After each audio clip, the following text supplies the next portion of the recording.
En esta No computadora. puedo hacer. Ahora sí. Bueno, bienvenidos a todos y todas. La verdad que es un placer recibirlos. Hoy, el tema de hoy es derechos de la naturaleza y de sujetos no humanos, nuevas tendencias. Por favor, sí, los micrófonos muteados para que podamos escuchar a las personas que están debatiendo, hablando. Y bueno, vamos a disfrutar esta jornada. Adelante, Lorena. Buenas noches a todos, gracias por acompañarnos en este gran evento que hemos organizado entre 17 institutos de derecho animal que se han puesto de acuerdo, así que felices. Acá está también la doctora Natalia Palavicini, que es otra de las presentadoras que nos está acompañando. Voy a pasar a enumerar a todos los que hemos hecho esto posible. El Instituto de Derecho Animal del Colegio de Abogados de Bahía Blanca, a cargo de la doctora Regina Adre, la Comisión de Derecho Animal y Bioética del Colegio de Abogados de Catamarca, a cargo de la doctora María Elisa Gasó, el Instituto de Derecho Animal de Resistencia Chaco, a cargo de la doctora Sonia Sosa, la Sala de Derecho Animal del Colegio de Abogados de Córdoba Capital, a cargo de María Eugenia Martínez, el Instituto de Derecho Animal del Colegio de Abogados de La Plata, a cargo del doctor Juan Lacetti, el Instituto de Derecho Animal del Consejo de Abogados de La Rioja, a cargo de Mariela Manrique Díaz, el Instituto de Derecho Animal del Colegio de Abogados de Mar del Plata, a cargo de la doctora Marina Colacelli, la Comisión de Derecho Animal del Colegio de Abogados de la Primera Circunscripción Judicial de Mendoza, a cargo de la doctora Soledad Milone, el Instituto de Derecho Animal del Colegio de Abogados de Misiones, a cargo de Lucía Ledesma, el Instituto de Derecho Animal del Colegio de Abogados y Procuradores de Neuquén, a cargo de Noralí Melo, que será nuestra moderadora, el Instituto de Derecho Animal del Colegio de Abogados de Rafaela, a cargo de la doctora Antonella Brusa, el Instituto de Derecho Animal del Colegio de Abogados de Rosario, a cargo de la doctora Natalia Espíndola, el Instituto Interdisciplinario en Derecho Animal, y en su representación está acá el doctor, del Foro de Abogados de San Juan, y acá está en representación el doctor Horacio Carrizo, el Instituto de Derecho Animal del Colegio de Abogados de Santa Fe, a cargo de la doctora Natalia Palavicini, el Instituto de Derecho Animal del Colegio de Abogados de Trenquelauquen, a cargo de la doctora Graciela Medina, la Comisión de Derecho Animal del Colegio de Abogados de Tucumán, a cargo de la doctora Eliana Elivera, el Instituto de Derecho Animal de la Asociación de Abogados de San Martín, a cargo de quien les habla, y además adhiere al evento el Instituto Latinoamericano de Estudios Críticos Animales, ILECA. Ahora le voy a ceder la palabra a la moderadora del evento, la doctora Noralí Melo.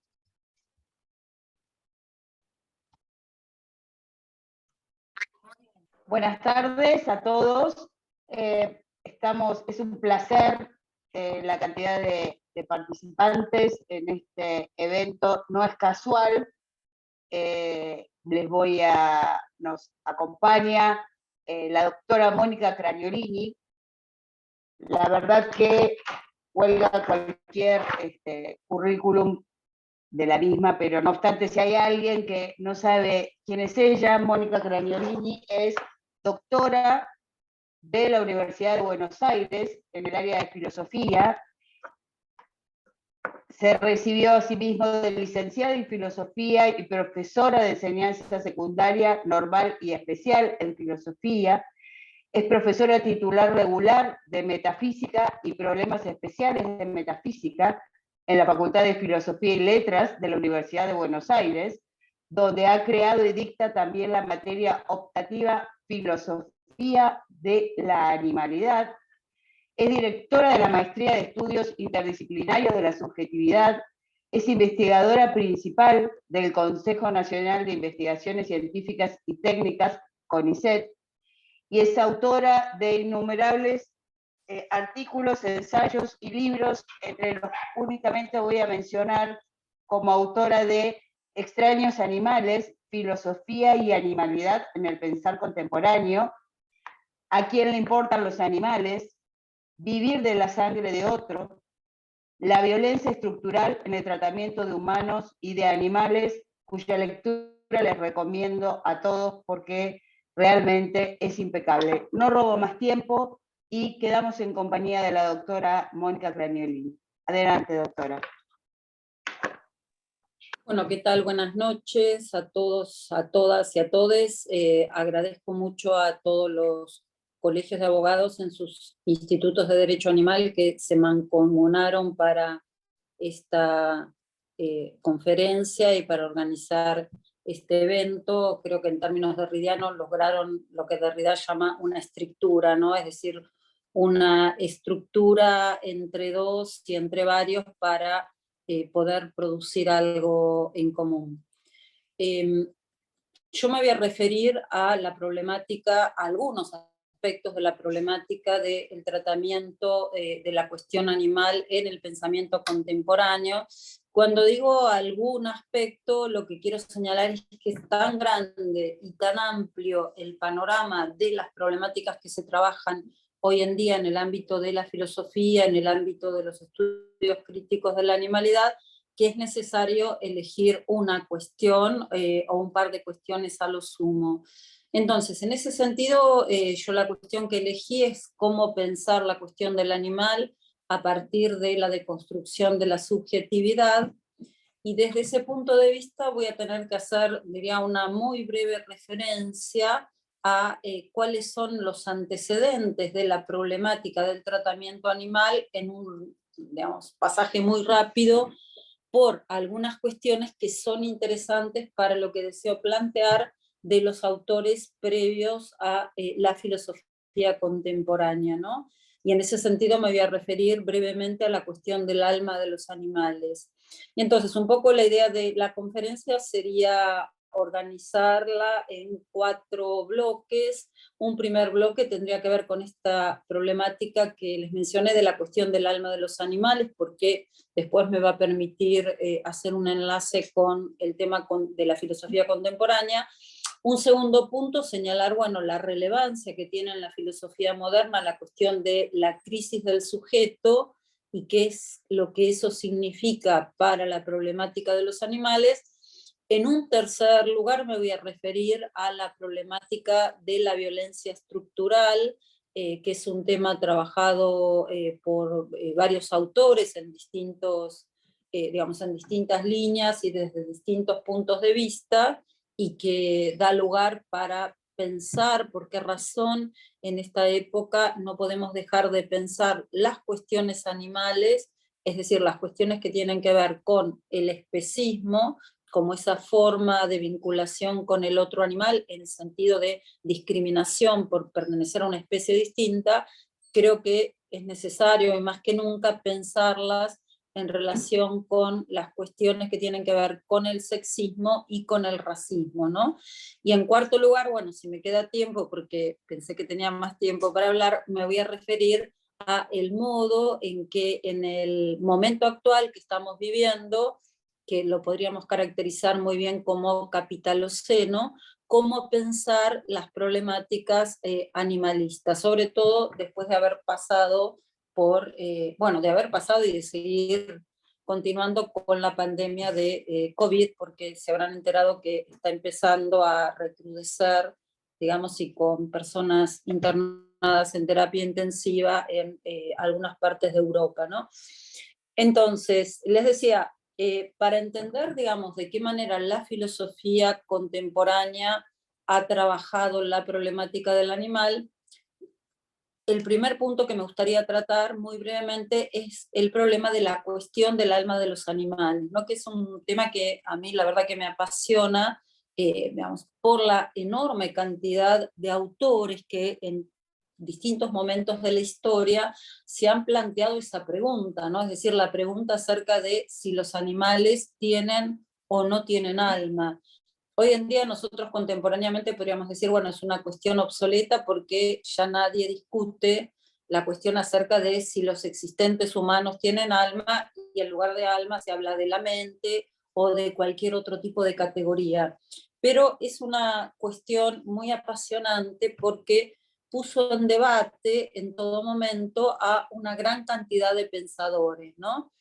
Y entonces, ¿a qué me refiero con la cuestión del alma de los animales? Si nosotros nos ponemos a pensar, los animales aparecen como categoría conceptual en el pensamiento occidental teniendo alma, ¿no? Es decir, cuando Aristóteles plantea la escala de la naturaleza, le asigna a los animales un alma que es el alma vegetativa y el alma sensitiva. Y la distinción que establece con los existentes humanos, con los hombres, diríamos, es que los hombres tienen además alma racional. ¿Qué entendían los griegos por alma? Bueno, básicamente el principio vital, es decir, esta idea de que aquello que llamamos alma, que después es lo que los latinos traducen por ánima, es el principio vital que produce el movimiento. Alguno de ustedes puede decir, bueno, es como una cuestión muy básica, ¿por qué plantear que es relevante la cuestión de considerar que en el inicio de la historia del pensamiento los animales tenían alma como principio de movimiento? Bueno, porque creo que, digamos, toda la polémica en torno al alma del animal ha dejado como consecuencia que, a pesar de que hoy en día ninguno de nosotros consideraría que los animales no tienen vida y no tienen movimiento, sin embargo, la forma en que se trata en el Capitaloceno a los animales da cuenta de eso, ¿no? Es decir, los animales para el Capitaloceno no tienen ni vida ni movimiento. Primero, tal vez, bueno, aclaro a qué me refiero con Capitaloceno, porque tal vez un término que más se ha utilizado en los últimos tiempos es antropoceno, para referirse al modo en que el existente humano se ha ubicado en el mundo, interviniendo el mundo, interviniendo la naturaleza, pero, digamos, más contemporáneamente, digamos, yo diría en la última década, se habla más de capitaloceno, para referirse al modo en que estamos en el mundo en términos de naturalizar el capital y capitalizar la naturaleza, ¿no? Es decir, el capital parece, y el capitalismo parece como la forma de vida natural en la cual vive la mayoría de la sociedad occidental, digamos, y eso tal vez no se cuestiona demasiado, salvo, digamos, algunos aspectos de resistencia política en algunas partes, pero sin embargo, fíjense que aún las formas de pensamiento, digamos, que en otras épocas eran críticas del capital y del capitalismo, hoy en día se han adaptado a esa forma de vida. Y entonces, esta idea de capitaloceno implica, por un lado, que el capital es natural para nosotros, pero por otro lado, y eso es lo que nos importa para la cuestión del animal, que capitalizamos la naturaleza, ¿no? Y en ese sentido, los animales, como pertenecientes a ese mundo que nosotros llamamos la naturaleza, también hoy en día para nosotros son capitales, digamos, son mercancías, son ganancias, son recursos, son instrumentos, etcétera, etcétera, ¿no? Y entonces, señalé esto porque justamente el pensamiento contemporáneo trata de pensar al animal de una manera totalmente diferente, ¿no? A esa condición naturalizada del animal como mercancía. Entonces, les decía, para llegar a esto me voy a referir brevemente a lo que señalé como la primera cuestión, que es esto de que los animales nacen en la historia del pensamiento occidental teniendo alma, toda la problemática del alma del animal a los griegos. Supongo que viste el comunicado. Ay, perdón que hay un micrófono abierto.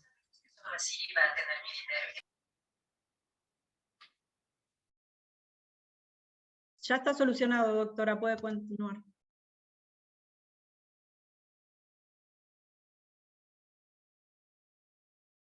Ya está solucionado, doctora. Está silenciado, espera. Silenciado. Doctora.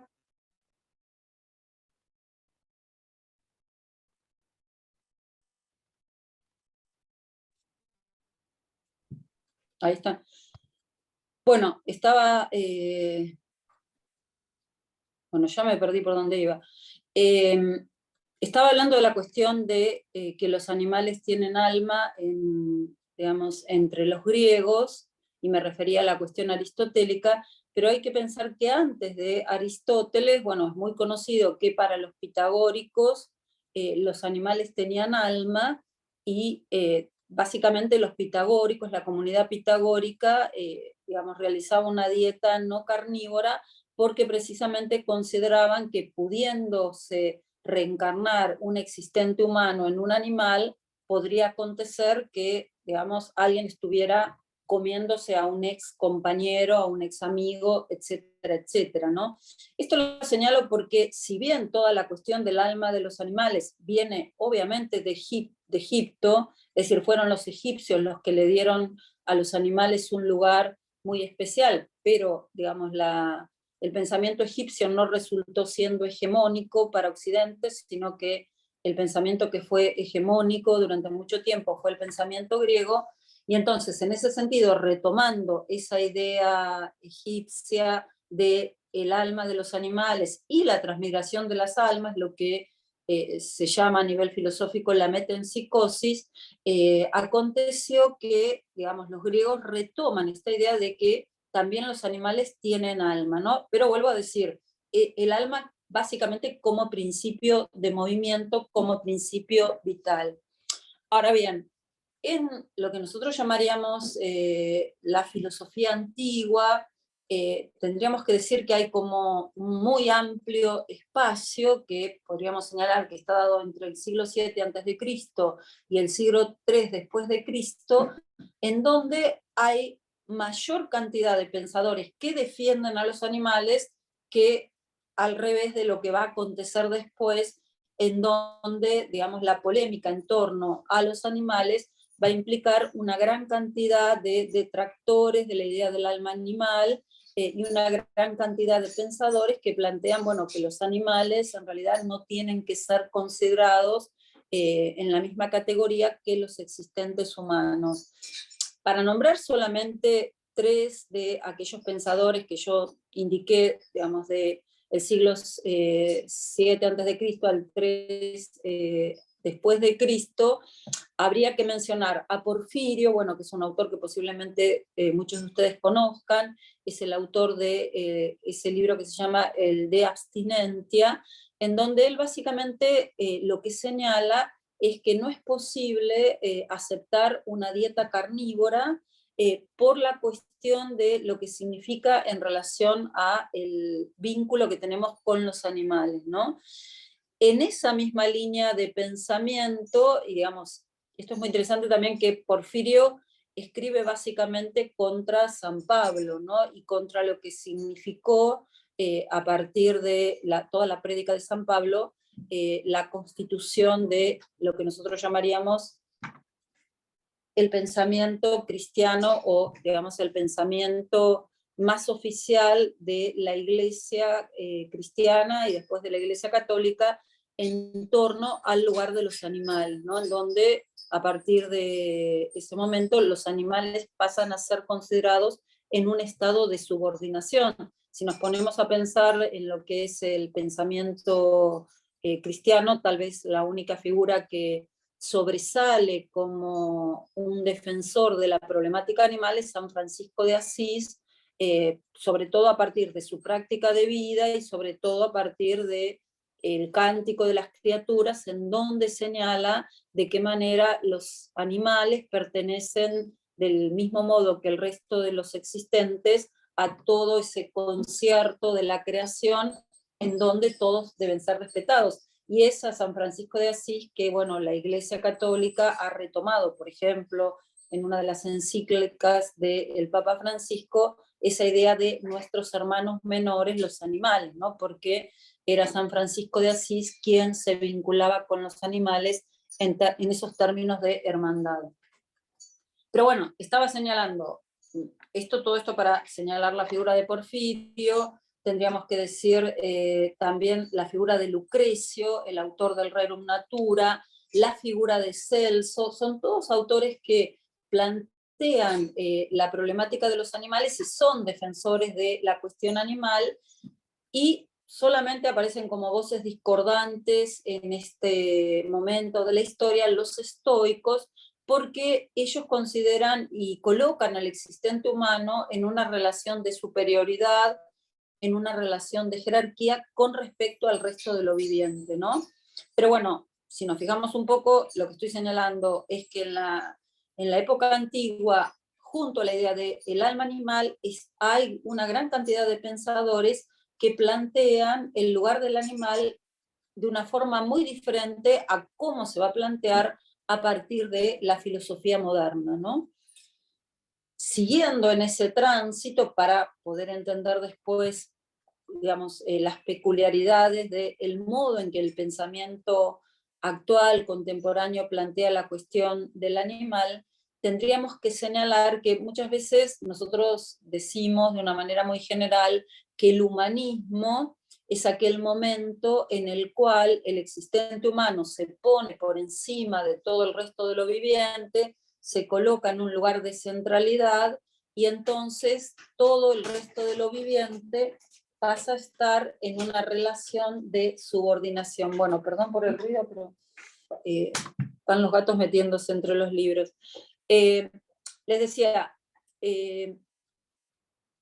muchas veces decimos el humanismo, muchas veces se repite el humanismo, tiene tales características, y por eso se habla en el pensamiento actual de poshumanismo. Sin embargo, quisiera destacar que dentro del humanismo, dentro del así llamado humanismo, estamos hablando del Renacimiento, el siglo XIV, el siglo XV, hay varios autores que representan algo diferente con respecto a ese modelo tradicional. Bueno, seguramente todos saben que Leonardo da Vinci era un gran amante de los animales, era vegano, diríamos en términos actuales, era vegano, no comía ni utilizaba ningún elemento vinculado con los animales.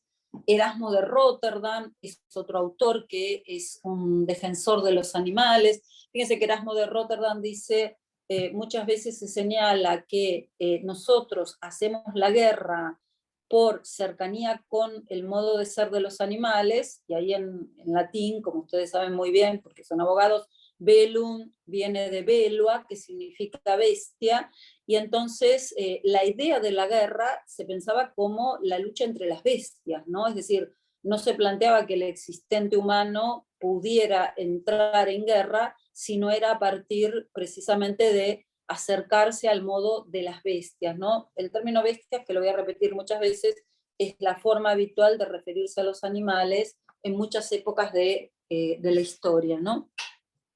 Y entonces, Erasmo de Rotterdam, digamos, es un humanista, pero que sin embargo señala que, a diferencia de los humanos que son crueles entre sí, digamos, porque digamos, entran en guerra con otros, maltratan a los otros, etc., él destaca que los animales van en grupos, tienen vida comunitaria, son cooperativos. Si nos ponemos a pensar, es como que está adelantando lo que la etología contemporánea recién en la segunda parte del siglo XX y en lo que va del siglo XXI ha trabajado, es decir, el hecho de la cuestión de la solidaridad entre los animales, la cuestión de la forma comunitaria de vida de los animales, frente a un modelo anterior, que fue el modelo que a veces se llama darwinista y no es correcto, que es esta idea de que la naturaleza está en guerra constante entre sí, y entonces nosotros, existentes humanos, también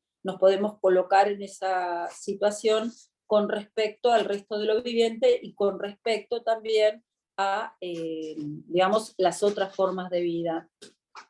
Entonces les decía, Leonardo da Vinci, Erasmo de Rotterdam, Giordano Bruno también es un humanista que defiende a los animales, y hay algo muy interesante que él tiene para la cuestión animal, y es el hecho de que, al igual que Erasmo de Rotterdam, él critica el tratamiento que los europeos le dieron a las poblaciones indígenas, digamos, aquellas poblaciones que vinieron a conquistar bueno, a esta parte del mundo que llamaron Nuevo Mundo, y en ese sentido ambos son muy críticos de esta cuestión.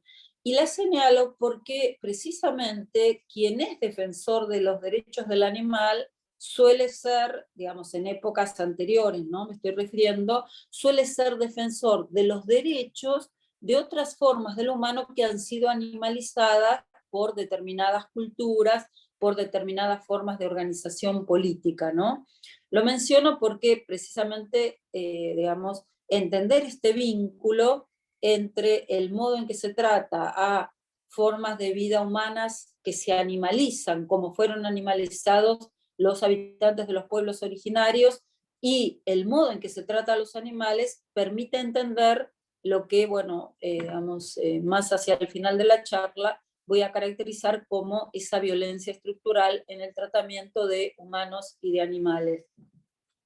Entonces, mencioné esto, es decir, no metamos a todo el humanismo en una sola bolsa, porque hay muchos ejemplos. Bueno, Tomás Moro también, en Utopía Tomás Moro señala que quienes vivan en esa comunidad no pueden comer carne, ¿no? Porque no se debe sacrificar a los animales. Es decir, hay una gran cantidad de pensadores que entran dentro del contexto de pensamiento que llamamos humanismo, que no eran, digamos, humanistas en el sentido habitual del término y en el sentido en que lo entendemos cuando hacemos la crítica del humanismo, ¿no?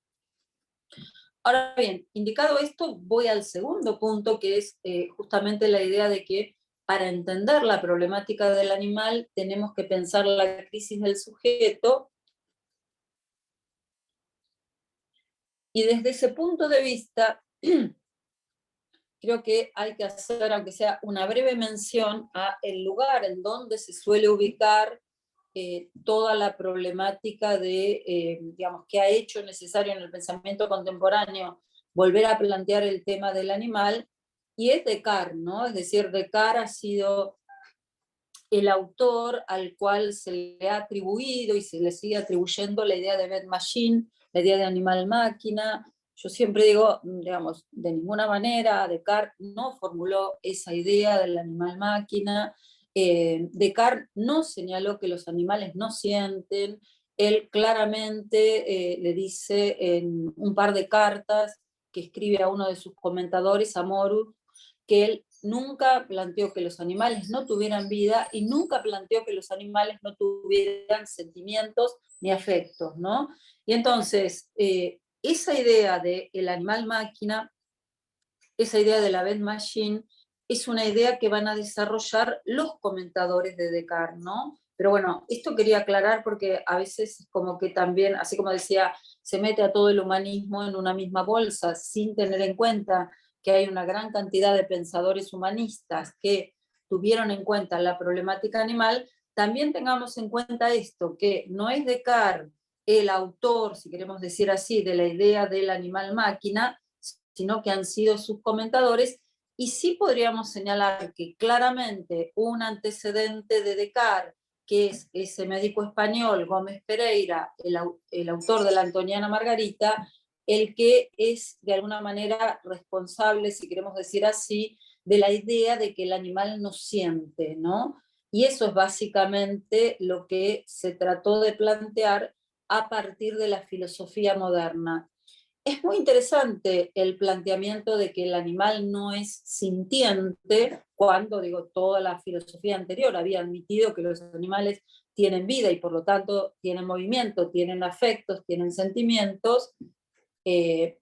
Digo, es muy interesante que se intentara demostrar que los animales no sienten, y digo, y es tan interesante que la cantidad de argumentos que encontramos para demostrar eso tienen un carácter, diríamos, desde el punto de vista argumentativo tan ridículo que parece increíble que, digamos, estos autores se hayan molestado en intentar hacer ese tipo de demostraciones.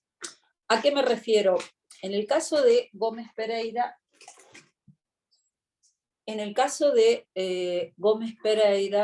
que como les decía es este médico español que escribe 70 años antes que Descartes, Gómez Pereira señala lo siguiente: los animales no tienen que sentir, porque si los animales sintieran, nosotros que somos humanos y, por ejemplo, cargamos a las mulas y las obligamos a ir con cargas enormes por los bordes de los precipicios, no seríamos buenos.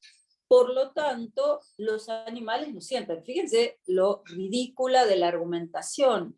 Pero ese tipo de argumentación fue un tipo de, digamos, de argumentación muy presente en la época de la filosofía moderna. ¿Por qué? Creo que está demostrando que, bueno, no se podía demostrar de ninguna manera la no sintiencia de los animales, y entonces había que recurrir a ese tipo de argumentos. Hay un, bueno, él lo llama un silogismo, en realidad no es un silogismo, pero bueno, hay una forma de razonamiento supuestamente deductivo que hace también uno de los comentadores de Descartes, que es Nicolas Poisson, en donde él señala algo así como que si Dios es justo, no puede haber creado una criatura que sufra sin haberse merecido ese sufrimiento.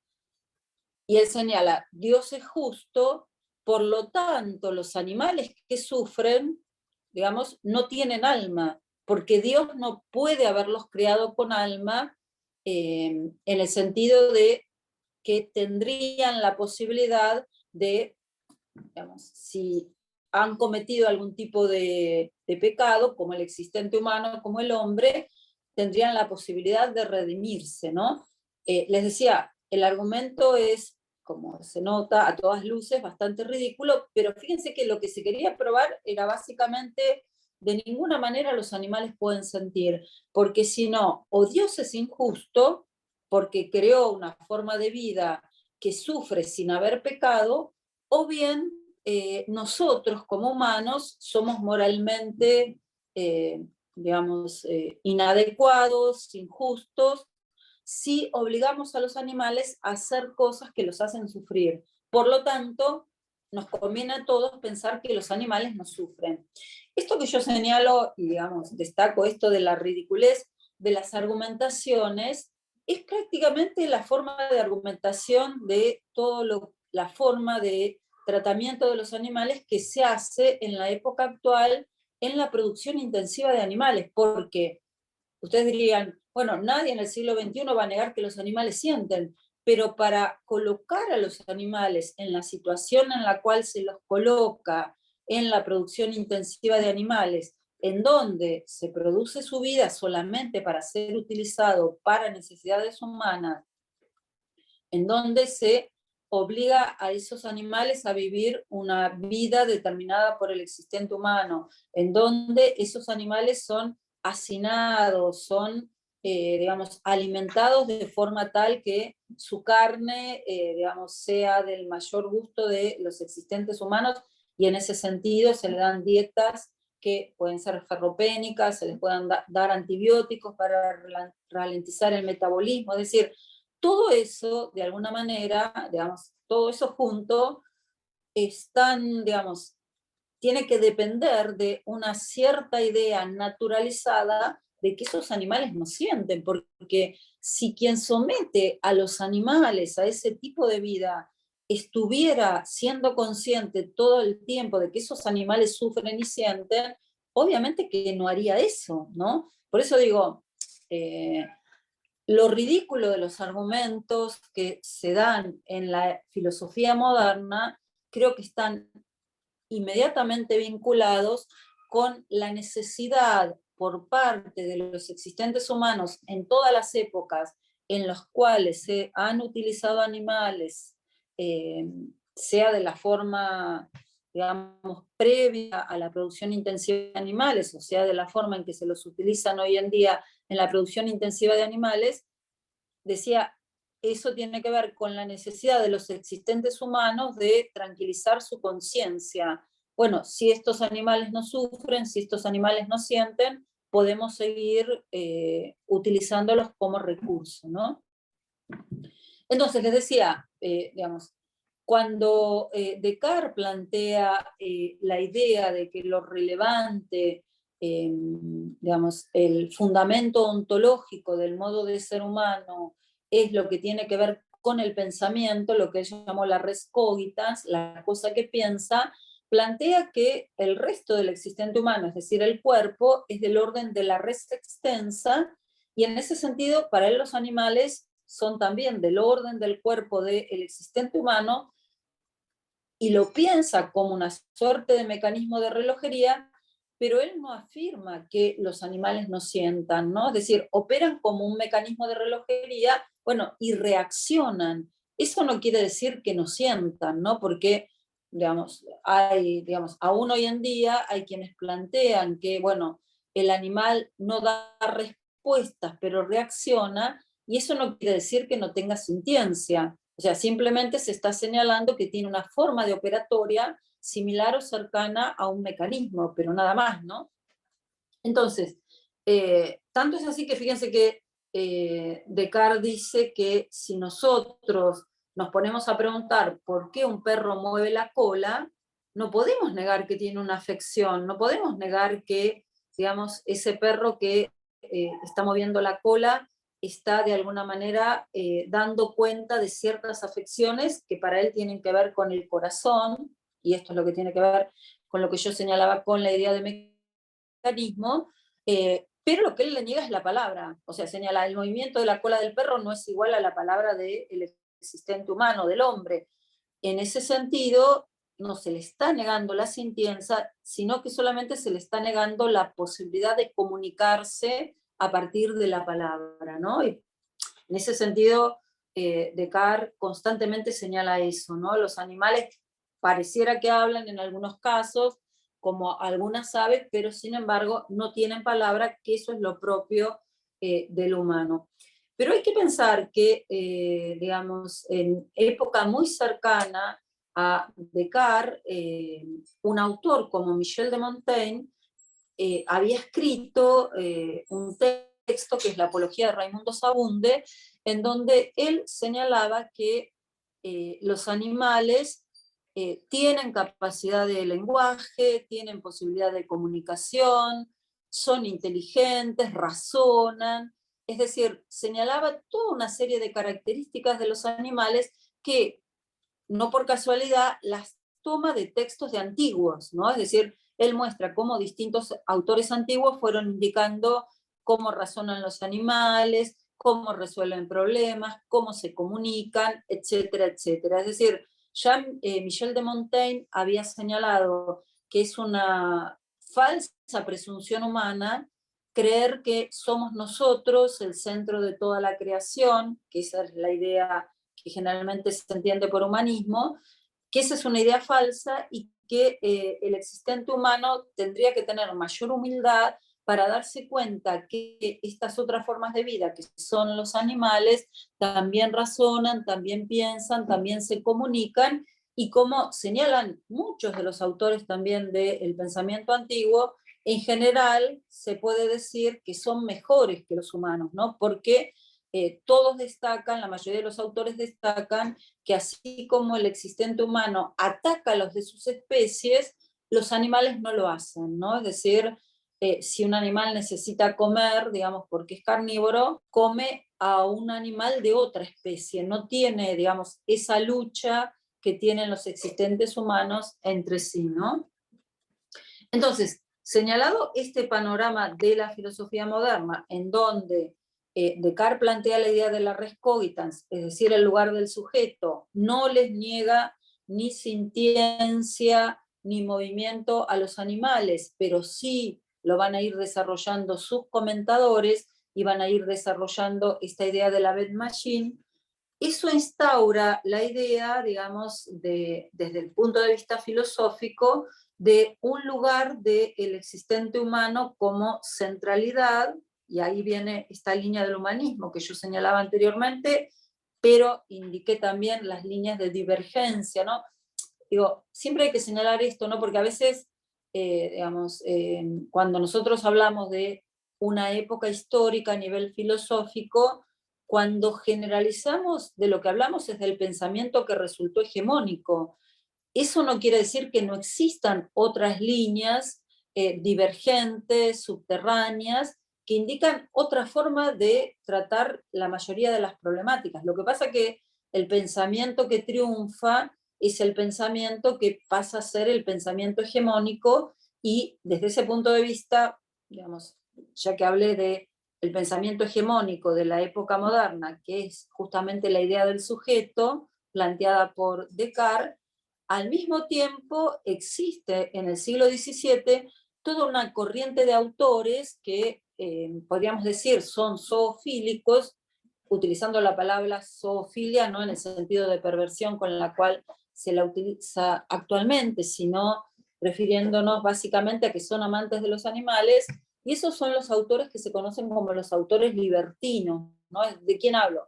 Hablo de Gassendi, hablo de Charron, hablo de Cyrano de Bergerac, que de alguna manera podríamos decir que son antecedentes de Darwin en el siglo XVII, porque ellos plantean que la diferencia entre el hombre y el animal es solamente una diferencia de grado. No hay una escisión tan fuerte como se empieza a plantear a partir de la filosofía moderna entre la forma de vida humana y la forma de vida animal, ¿no? Y este era, como yo les decía, el punto que hay que entender para entender por qué cuando el sujeto entra en crisis aparece de manera muy fuerte en el pensamiento contemporáneo la problemática animalista, ¿no?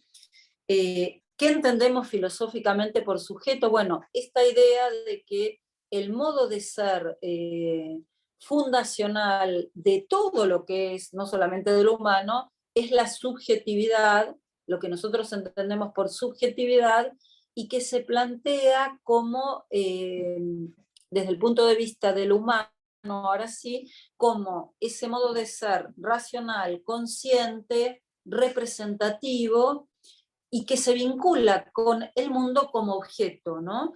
Y cuando decimos que el sujeto se vincula con el mundo como objeto, básicamente lo que queremos señalar es que él es el que ve y todo lo demás es visto, ¿no?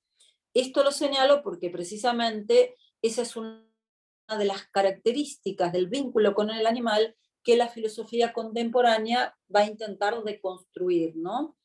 Y entonces, decía, tengamos presente esto, cuando hablamos de sujeto, hablamos de esa forma fundacional del modo de ser del existente humano que plantea que él es el centro de toda la realidad, porque en tanto sujeto se encuentra, diríamos, en el ápice de la escala de lo visible, y entonces tiene esa capacidad de ver todo lo otro que es y planteárselo como objeto. Pero lo interesante del planteamiento de todo lo que es como objeto es que precisamente objeto es una creación del sujeto, ¿no? Y entonces aquello que el sujeto ve como un objeto es algo que se representa en su ámbito interior de la conciencia, ¿no? Acá la problemática de la conciencia en la filosofía moderna pasa a tener mucha relevancia, y fíjense que en muchas discusiones en torno a la cuestión del animal hay muchos autores que aún hoy en día siguen señalando que, bueno, se podría admitir que los animales tienen inteligencia, pero no que tienen conciencia, porque la conciencia está pensada como un ámbito de interioridad, ¿no? Que es lo que, digamos, se define en los inicios de la filosofía moderna con esto que indiqué anteriormente de Descartes. Entonces, esa forma de ser sujeto, digamos, es la que se pone en crisis en la filosofía contemporánea, y es a partir de esa crisis del sujeto que empieza a plantearse la problemática del animal nuevamente en el pensamiento contemporáneo. Cuando digo nuevamente, lo digo porque, fíjense que señalé a lo largo de la historia de la filosofía que ya estaba presente el planteamiento de la cuestión animal con distintos matices, pero lo importante es entender que tiene que entrar en crisis el modelo de subjetividad para que el problema animal se plantee en otros términos, ¿no? En términos diferentes a cómo lo planteó la filosofía antigua. Entonces, en este sentido, perdón que, bueno, no importa, digamos. En este sentido,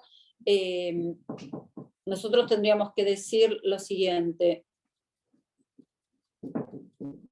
El sujeto que entra en crisis es el sujeto como centro de la realidad, no lo que funda, lo que se suele llamar el pensamiento antropocéntrico, ¿no? Es decir, el considerar que el existente humano es el centro de la realidad y todo el resto se subordina a él.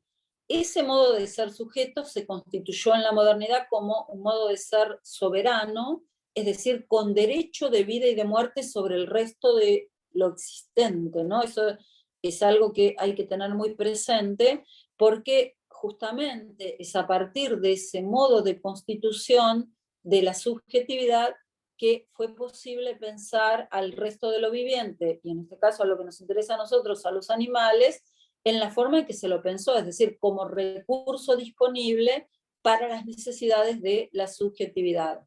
Ahora bien, como les decía, en la filosofía contemporánea, y sobre todo se suele decir en la segunda parte del siglo XX, ese sujeto entra en crisis. Creo que hay que destacar que ya en la segunda mitad del siglo XIX, un autor como Nietzsche había criticado fuertemente la subjetividad, había señalado de manera muy clara que el yo pienso y el yo quiero son formas que postuló el pensamiento y que tal vez habría que pensar en otros modos, nosotros diríamos más impersonales, como él va a señalar, ello piensa, ¿no? Pero bueno, Nietzsche, como ustedes saben, fue una voz, digamos, casi clamando en el desierto en la segunda mitad del siglo XX y, digamos, tuvimos que esperar casi un siglo para que esa problemática que él había planteado en la segunda mitad del siglo XIX fuera retomada en la segunda mitad del siglo XX, ¿no? Y entonces, claramente, en la segunda mitad del siglo XX se plantea que el sujeto está en crisis, que ya no podemos seguir pensando en términos de, y no podemos seguir pensando al existente humano en estos términos de esa figura centralizada que se cree con derecho soberano de vida y de muerte sobre el resto de lo viviente.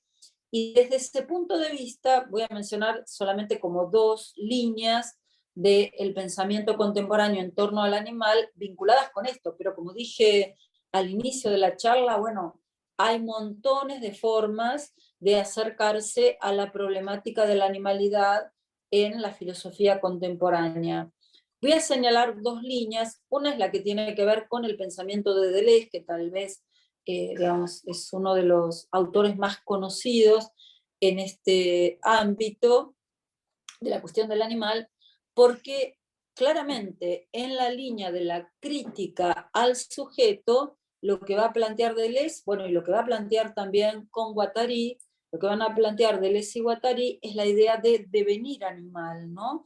Y cuando ellos plantean la idea de devenir animal, fíjense que por un lado están recuperando ese movimiento que era aquello que yo señalé al inicio en el alma de los animales, pero al mismo tiempo están señalando que si hay un devenir es del orden de lo impersonal, o sea que ya no podemos seguir pensando en términos de un sujeto personal, individuo, tal como lo pensó la filosofía moderna, y que el planteamiento de la animalidad tiene que ser hecho en términos de lo impersonal, ¿no? Por eso a veces, bueno, en otra charla que he tenido sobre la cuestión de las personas no humanas, yo destaco esta cuestión, ¿no? Es decir, en el derecho actual se retoma mucho la idea de persona no humana, mientras que el pensamiento filosófico contemporáneo va en otra línea muy diferente, que es la idea de lo impersonal, ¿no? Obviamente que muchos de ustedes dirán, bueno, ¿y cómo planteo cuestión de derechos, digamos, en términos de lo impersonal? Bueno, simplemente digo una cuestión, cuando se habla de los derechos de la tierra, se habla de una persona, o sea, diríamos también que la tierra es una persona no humana, señalo eso nada más, bueno, en todo caso después lo podríamos charlar, ¿no? Y entonces digo, está toda la línea deleuziana que plantea, y sobre todo es muy interesante el análisis que hace Deleuze, retomando muchas imágenes del pensamiento kafkiano. Kafka, digamos, es un autor que a nivel literario tiene muy patente en toda su obra la problemática del animal, y pensado en términos de la cuestión del devenir impersonal. Pensemos en un texto, bueno, que seguramente todos han leído más de una vez, que es La Metamorfosis de Kafka, en donde claramente Gregorio Samsa, al devenir una forma de insecto, pasa al orden de lo impersonal, es decir, ya no puede ser nombrado, ya no puede ser, digamos, pensado con los caracteres de lo humano, y termina siendo pisoteado, ¿no? Entonces, desde ese punto de vista, fíjense que el tratamiento de la problemática del animal en la línea deleuziana va justamente en la línea de la deconstrucción del sujeto, porque plantea un orden de lo impersonal, y en ese sentido muy cercano a esto que yo mencioné anteriormente de Nietzsche y la idea de el ello piensa, ¿no? Esa sería una línea posible para trabajar. Yo me voy a referir más a la otra línea que me parece está muy vinculada con la deconstrucción del sujeto, que es la línea derridiana, ¿no? Y que tal vez, digamos, a partir, bueno, de la publicación de El animal que luego estoy siguiendo, que es, digamos, es un texto que se publicó luego de la muerte de Derrida, a partir de la publicación de los seminarios de La Bestia y el Soberano, creo que se ha hecho como, digamos, muy más difundida en muchos ámbitos la forma del tratamiento que realiza Derrida de la problemática animal, ¿no? Y entonces, primero tengamos en cuenta esto. Para entender esto hay que entender que Derrida es un autor que obviamente se encuentra en la línea de pensamiento de la deconstrucción de la subjetividad. Por eso, si han leído El animal que luego estoy siguiendo, habrán visto que él señala como una cuestión problemática hablar de los derechos del animal, ¿no? Porque si precisamente el modo de ser sujeto es el modo de ser que ha colocado al animal en la situación de subordinación, de sometimiento, etcétera, etcétera, ¿por qué ahora pensar ese carácter para el animal, ¿no? Es una cuestión problemática, obviamente, para la filosofía, ¿no? Y entonces, en ese sentido, digamos, ¿qué elementos tomar de Derrida en relación a esa caracterización que hice anteriormente del modo de ser sujeto? Fíjense que yo mencioné esta idea que se configura en la filosofía moderna, en virtud de la cual el sujeto se vincula con el mundo como aquel que ve todo el resto, ¿no? Es decir, aquel que está en la posición de ver el resto. Y entonces, ¿qué pasa con el animal? Bueno, el animal queda en la situación de ser visto, ¿no? Y precisamente el texto de Derrida, El animal que luego estoy siguiendo, comienza por esa problemática, ¿no? O sea, Derrida comienza ese texto hablando, comentando que él se encuentra desnudo ante un gato. Primero dice, después aclara que habla de una gata, que es la gata que vive en su casa, y entonces se hace la pregunta, ¿por qué yo me siento avergonzado frente a este animal que me mira, si toda la tradición del pensamiento filosófico ha planteado que el animal no mira, sino que el animal es visto, ¿no? Es decir, toda la problemática de la mirada del animal, que también se trabaja en la filosofía contemporánea, justamente da cuenta de que para buena parte de la tradición de la filosofía, sobre todo de la filosofía moderna, el animal está en situación de ser visto, ¿no? Y en ese sentido, digamos, en el seminario La Bestia y el Soberano, Derrida da una imagen, digamos, magnífica de ese lugar del animal de ser visto, porque él hace el relato de ese momento en el que el rey Sol, Luis XIV, observa frente, digamos, rodeado de sus cortesanos y de los científicos, observa cómo le hacen la autopsia a un elefante, ¿no? Y entonces ahí Derrida dice, ¿acaso el animal estuvo en algún momento en otra situación? ¿No ha estado siempre el animal frente al sujeto soberano, y acá el soberano representado por Luis XIV, no ha estado siempre en esa situación de ser visto, de estar también en condición de cadáver, ¿no? Porque, digamos, ahí está el animal ofrecido para la ciencia, para que la ciencia pueda realizar la autopsia del animal, pero en definitiva, como va a decir Derrida, siempre el animal ya estuvo en situación cadavérica para el sujeto. ¿Por qué? Porque el sujeto siempre pensó al animal como objeto, es decir, ya le quitó la vida, aquella vida que todavía la reconocía dejar, ya le quitó la vida y lo colocó en posición de materia inerte, ¿no? Es decir, materia inerte que puede ser investigada, que puede ser experimentada, que puede ser viviseccionada, que puede ser utilizada para nuestras necesidades.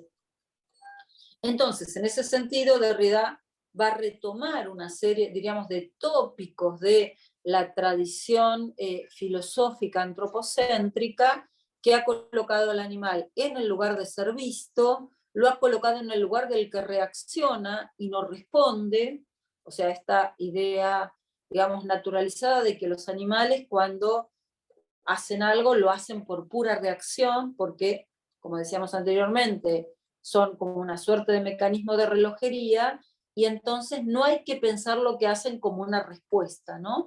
Y entonces Derrida se va a preguntar, ¿y el animal, digamos, no solamente, digamos, no reacciona, sino que además, podríamos decir, no solamente responde, sino que también llama, ¿no? Es decir, ¿por qué señalar la cuestión del llamado del animal?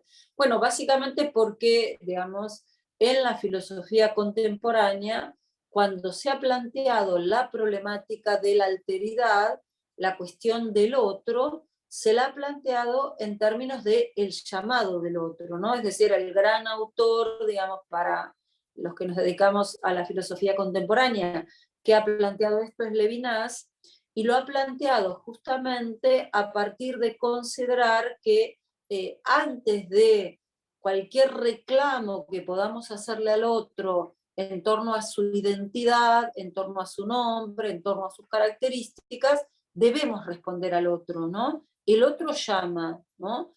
Obviamente que, digamos, esto en el pensamiento levinasiano tiene como, digamos, un aire muy bíblico, porque, como ustedes recuerdan, es en la Biblia que se plantea en el Cantar de los Cantares esta idea de el amante que llama y la amada que responde, ¿no? Hay esa relación de el llamado y la respuesta, y ante el llamado del otro, la única respuesta posible es la respuesta heme aquí, ¿no?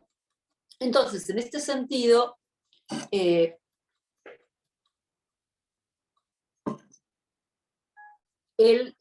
análisis que va a ser Derrida va a apuntar a señalar esta cuestión, ¿no? Es decir, el animal hasta ahora para la filosofía ha sido visto, ha sido colocado en la posición de cadáver, ha sido colocado en la posición de aquel que solamente reacciona. Tenemos que pensar al animal en tanto alteridad, y tenemos que pensarlo en tanto alteridad radical, ¿no? Es decir, cuando decimos que pensamos al animal como alteridad radical, a lo que nos referimos es a esta idea de llamado. El animal llama y le debemos respuesta, como le debemos respuesta a cualquier otro existente humano, ¿no? Esa idea del llamado y la respuesta, que es un tema muy trabajado por la filosofía contemporánea, a lo que apunta es a señalar que en el vínculo con una alteridad, ese vínculo tiene que ser pensado no en términos de modos homologantes o apropiativos del modo de ser otro al propio modo de ser, sino en tanto, digamos, en tanto modos de respeto al radical carácter de otro del otro, ¿no? Digamos, Levinas decía, el otro es otro porque es radicalmente otro. Y cuando decimos que el otro es otro porque es radicalmente otro, lo que queremos decir es que lo tenemos que respetar en su modo de ser, independientemente de todo intento de subyugarlo a nuestros modos de ser. de apropiárnoslo en nuestros modos de ser, de homologarlo o asimilarlo a los modos de ser que nosotros somos, ¿no? En este sentido, digamos, todo método asimilativo de la alteridad termina siendo un modo, digamos, antropocéntrico, ¿no? Y por eso ahí viene, digamos, otra de las aristas de lo problemático de la cuestión de los derechos del animal, sobre todo cuando se intenta reconocerle derechos a los animales en virtud de procesos asimilatorios u homologantes, es decir, que los animales son igual a nosotros, ¿no? Obviamente que ustedes pueden decir, bueno, no podemos tener ningún concepto jurídico, digamos, en términos de igualdad ante la ley si no planteamos eso, pero lo quiero señalar, digamos, que desde el punto de vista filosófico es bastante problemático y controversial, ¿no? Entonces decíamos, frente al animal como objeto de la tradición moderna, lo que va a señalar Derrida es la mirada del animal, ¿no? Es decir, ¿por qué no nos detenemos en el animal que nos mira, ¿no? Un punto. El segundo punto que yo señalaba es la cuestión esta que aparece muy bien retratada en la imagen de Luis XIV mirando el cadáver del animal, digamos, del elefante al cual están realizando una autopsia, y en ese sentido es la relación de conocimiento con el animal, es decir, nos hemos vinculado con los animales queriendo saber todo acerca de ellos. Y en términos de la alteridad radical, así como el existente humano es otro, es radicalmente otro y por lo tanto es secreto, no apropiable para nosotros, deberíamos pensar en términos de alteridad al animal como secreto, ¿no? Y cuando digo el animal como secreto, básicamente lo que quiero destacar es el hecho de la no apropiación, ¿no? Entonces, en ese sentido, fíjense que el pensamiento derridiano, bueno, señalé solamente dos pequeñas líneas, ¿no?, de todo el tratamiento derridiano de la cuestión del animal, pero fíjense que apunta justamente a deconstruir, a partir de la deconstrucción de la subjetividad, los modos habituales de vinculación con los animales, ¿no?, para indicar otra línea, que es esta línea de el llamado del otro, el llamado del animal, ante el cual solamente podemos responder heme aquí, ¿no? El heme aquí es esa actitud de la apertura radical a la otredad, sea un existente humano, sea un existente animal, que en términos derridianos es lo que Derrida llama la hospitalidad incondicional, ¿no? Es decir, una apertura radical al carácter de la alteridad, que fíjense, es una alteridad que no la queremos apropiar ni siquiera en el modo del conocimiento, que la respetamos en tanto secreto, ¿no? Digamos, esto que señalo con estas pequeñas líneas apunta a indicar de qué manera en este tránsito que fui haciendo por estos momentos de la filosofía, hay que tener muy presente que para comprender buena parte del pensamiento contemporáneo, hay que tener en cuenta que hay como una suerte de adversario a nivel del pensamiento, que es la idea de sujeto, ¿no? Y que es esta idea de sujeto moderno. Y entonces todo el pensamiento del animal va dirigido contra esa idea, porque esa idea del sujeto moderno ha sido una de las causantes de la mayor separación entre el hombre y el animal en términos de sujeto frente a objeto, y el señalamiento de que el animal es un recurso, digamos, disponible para nosotros, ¿no? Y entonces ahí voy al último punto, y lo voy a resumir, así me respeto el horario que me asignaron. El último punto que yo quería tocar en relación a esto, es esto que yo les mencioné como violencia estructural, ¿no?, en el tratamiento de humanos y de animales, porque, como decía antes, podemos entender el modo en que en la producción intensiva se está tratando a los animales si entendemos cómo ese modelo de la subjetividad moderna se hizo aliado del capitalismo precisamente para pensar a la naturaleza toda como capital, ¿no?, como elemento disponible, ¿no? Y entonces, en ese sentido, ¿de qué hablamos cuando hablamos de violencia estructural? Bueno, básicamente la idea es que el modo en que nos vinculamos con el resto de los vivientes es un modo violento, pero no porque cometemos excesos, sino porque, digamos, el modo de ser del existente humano en tanto sujeto necesita instaurarse de manera violenta en relación al resto de lo viviente. No es que hay actos violentos, no es que hay, digamos, actitudes, digamos, de maltrato por ejercicio desmedido de violencia, sino que ya el vínculo con los animales es un vínculo violento, ¿no? Y, digamos, el vínculo con los animales y el vínculo con, digamos, los otros humanos, ¿no? Porque, digamos, no solamente nos estamos refiriendo a las formas de vida animal, ¿no? Y en ese sentido, fíjense que muchos autores contemporáneos han puesto el acento y la vinculación entre formas de tratamiento de humanos animalizados y las formas en que se tratan a los animales. La imagen tal vez más molesta para el pensamiento humanista es la vinculación que se ha establecido entre los campos de exterminio en el Tercer Reich y los mataderos, ¿no? Digamos, todavía sigue molestando esa imagen, pero ¿a qué apunta esa imagen? Bueno, apunta a señalar de qué manera el método de organización de vida de formas humanas a las que se considera animales porque no pertenecen a la raza superior, digamos, en ese caso la raza aria, son muy similares a la forma en que se procede al tratamiento de los animales en los mataderos, ¿no? Y esto, digamos, que molesta tanto, lo formula un autor judío, precisamente, que está muy relacionado con, a partir de su familia, con, digamos, el tratamiento que se le dio a los judíos en el Tercer Reich, que es Isaac Bashevis Singer, que es el que ha señalado que para los animales Treblinka se repite eternamente, ¿no? Treblinka fue uno de los campos de exterminio, digamos, de los tantos que creó el nacionalsocialismo, y cuando él señala eso, lo que está señalando es que el tipo de vida que le estamos dando a los animales, sobre todo en la producción intensiva de animales, es un modo, digamos, violento, ¿no?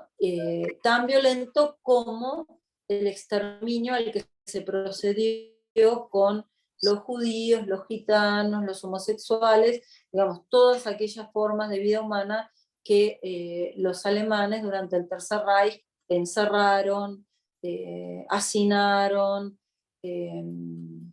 sometieron a tortura y demás, ¿no? Y entonces, en esa línea, fíjense que, digamos, un autor, digamos, que ha visto esto de manera muy clara es Patterson, es un historiador que vio de qué manera los antiguos esclavistas, digamos, son los que luego arman sus negocios en torno a los mataderos y a todas las empacadoras de carne, digamos, todo lo que fue Chicago y, digamos, toda la problemática de llevar a los animales y en poco tiempo, digamos, degollarlos, meterlos en una olla de agua hirviendo, todavía vivos, arrancarles la piel, etcétera, etcétera. Es decir, todo ese mecanismo, que por otro lado es el mecanismo que le asombró y le inspiró tanto a Ford para crear las fábricas de automóviles, y por otro lado, luego Hitler se inspiró en Ford para organizar los campos de exterminio, todo eso lo trabaja muy bien Patterson en su libro Eterna Treblinka, ¿no? Justamente para señalar de qué manera están muy vinculados el racismo, es decir, todos los procesos de esclavitud, con, digamos, las formas de especismo que llevan a considerar que hay formas de vida inferiores y que por lo tanto pueden ser utilizadas para beneficio de los existentes humanos, bueno, y también tenemos que decir las formas de sexismo, ¿no? Entonces, en ese sentido, cuando hablamos de la violencia estructural en el tratamiento de humanos y de animales, lo que queremos hacer patente es que tenemos que tener presente que las luchas por los animales, digamos que se vienen desarrollando desde la segunda mitad del siglo XX y en lo que va del siglo XXI, deberían aliarse a las luchas, digamos, contra el sexismo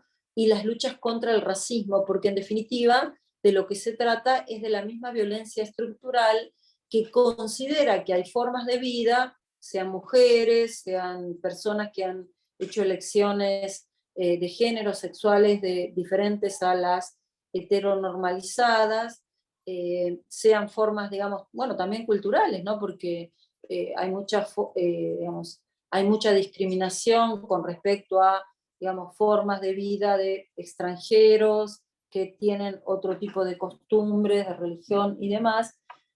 Lo que decía, lo que hay que entender es que la lucha por los animales tiene que aliarse a esas otras luchas. ¿Por qué? Porque son todas luchas que dan cuenta de que la forma de vida que estamos viviendo en la época actual, que caractericé con ese término de Moore como capitaloceno, implica que todavía hay una forma de vida humana que se considera hegemónica, que es la forma de vida del hombre blanco, digamos, diríamos, educado, europeizado, que se cree con derecho a colonizar, a subyugar y a dominar las otras formas de vida, ¿no? Y entonces, en ese sentido, también entra ahí toda la cuestión de el colonialismo y los procesos decoloniales, bueno, que en términos más generales están dentro de la idea de esclavitud, ¿no?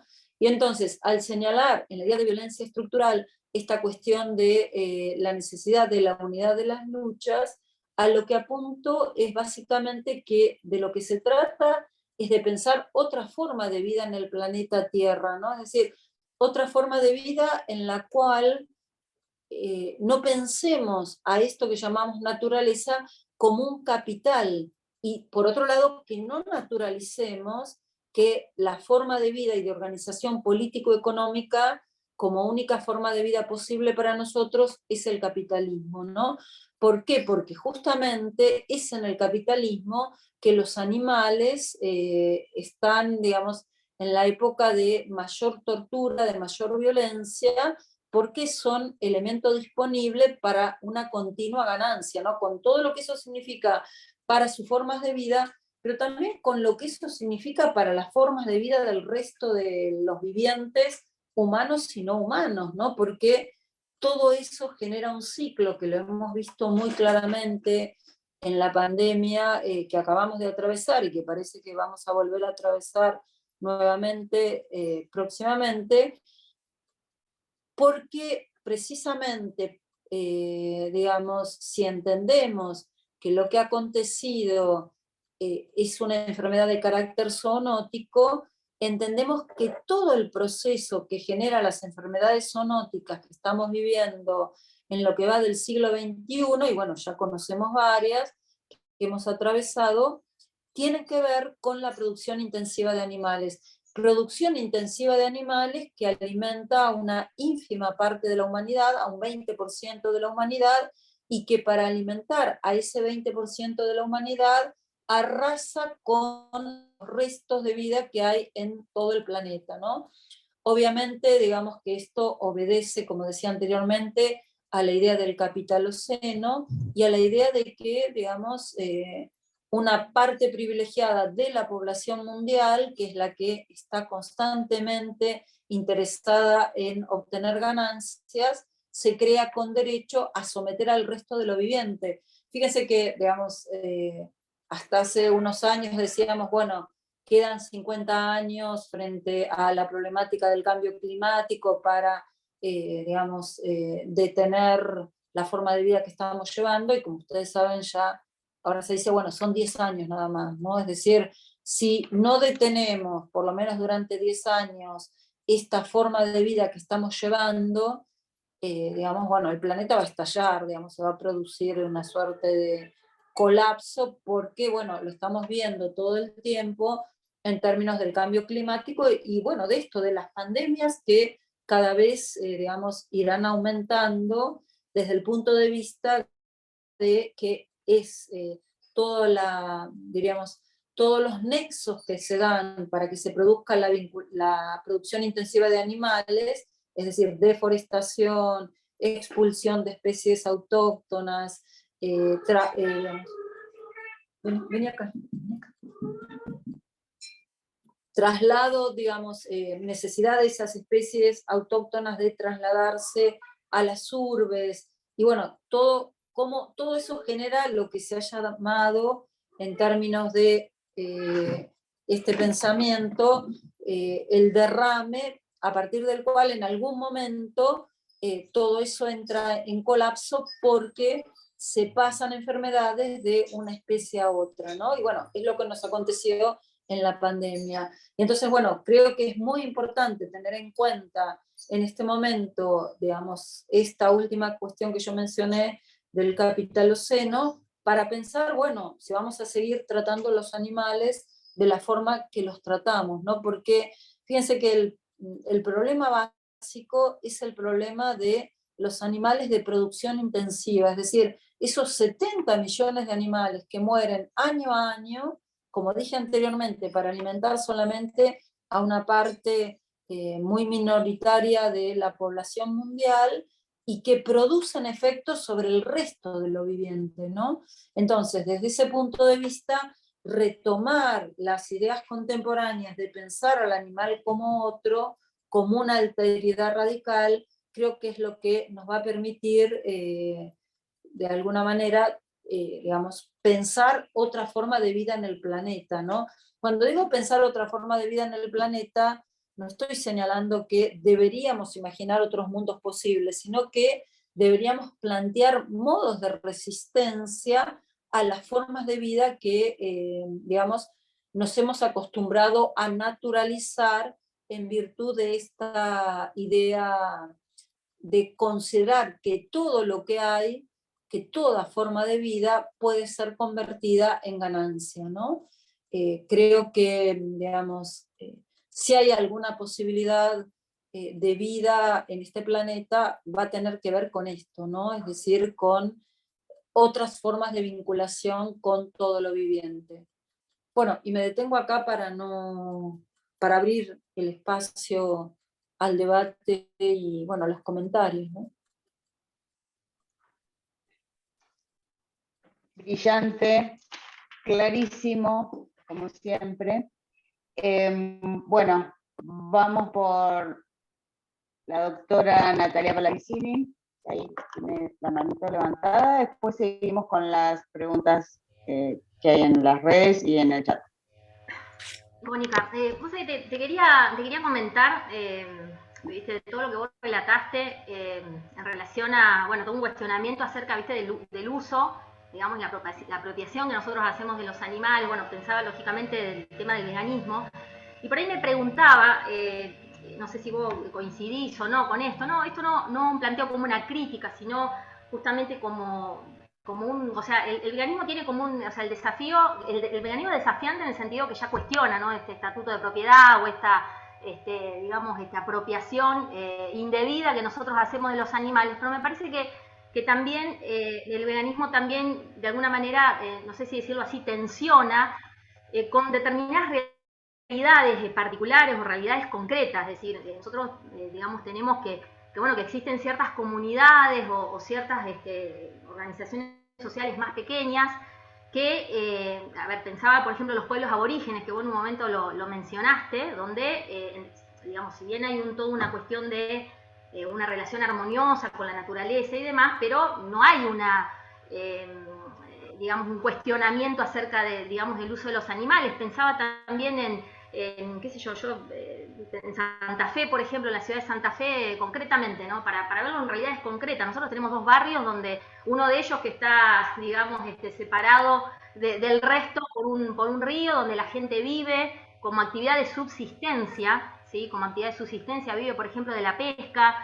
Pensaba, por ejemplo, a mí me tocó conocer los esteros de Liberá, donde, bueno, ahí es un área protegida y está, digamos, vedada la caza comercial y digamos, la caza turística, pero no así la caza de subsistencia, es decir, pueblos isleños, es decir, personas que bueno, están atravesados por un montón de, digamos, de situaciones como la pobreza o como, bueno, la mayor dificultad para acceder, digamos, a determinados servicios.